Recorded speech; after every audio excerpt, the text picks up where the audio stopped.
Hi, we're back again, and this time you probably see me in a white habit instead of a black one. And this is our missionary habit. We use it especially in very hot areas. As you know, walking in the sun in something black can be pretty bad. Anyway, one of the things I wanted to mention is, discerning a vocation is very multifaceted. On one hand, we try to clarify what is the type of lifestyle God is calling me to. And we know that we can distinguish, let's say, the diocesan priesthood and the religious priesthood or the brotherhood. And that is one big group. The key thing for religious life is that we feel called to live in community, and that is a very key element. And you can look at the other details in the written text I've left on the webpage. The other thing is that the emphasis in the religious community on contemplation on one side and let's say, activity or ministry on the other side. Now, some orders or communities are very emphatic on the contemplative side. In fact, they're totally contemplative orders.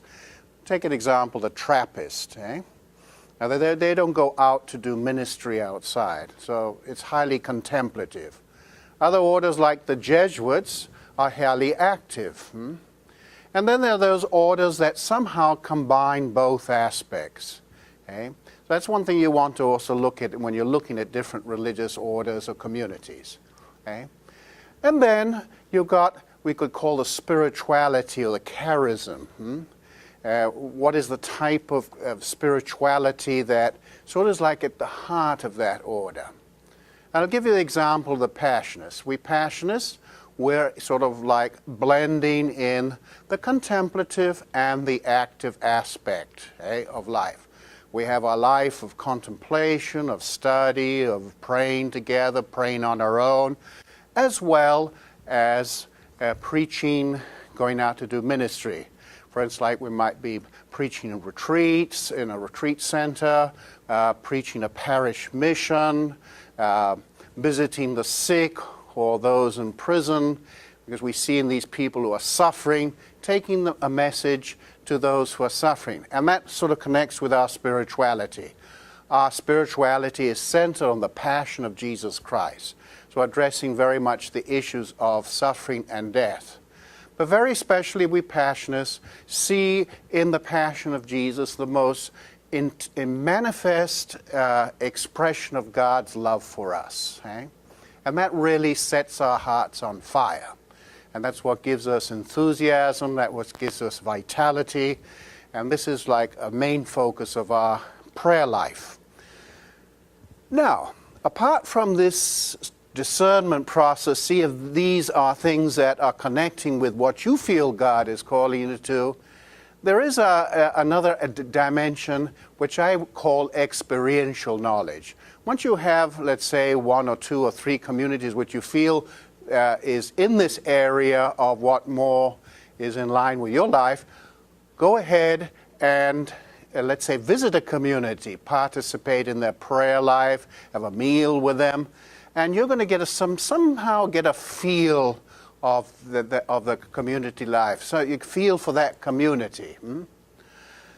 And you might even get into try to share in some of the ministry. I think that would be a good experience also, even if it's a little bit, just to get a little bit of a feel for that also.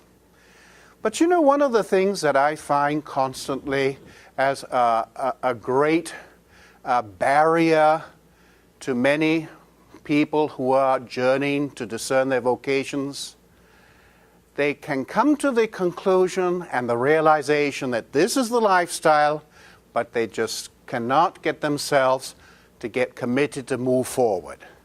So that is totally dependent on you. You've got to plunge in. You've got to make that decision to move forward. Yes, it's a risk. but life is a risk. So please, once you see things clearly, of course, you're not going to always have 100% clarity. And yes, you're going to notice some things that are not ideally as a religious congregation wants to be, because we're all limited. There's always going to be the human element, and you're going to always see defects. If you're going to look for a perfect community, well, forget it. You won't find it. Every religious community has its limits. The important thing is that you have clarity about its ideals. And the reason why you're joining that community is to live up to those ideals and try to help the community also live up to those ideals. That's the important thing. So it is very important, once you see the clarity, go ahead, get going. Otherwise, you're going to be the indecisive person who's going all through your life. You're going to get to be too old then to join any religious order. You might land up, in fact, as a frustrated sacristan in some church. So this is just a few things I wanted to share with you. God bless, and nice to have shared this with you. Get in contact with me if you want to, by my telephone or my email, or make a site to see me.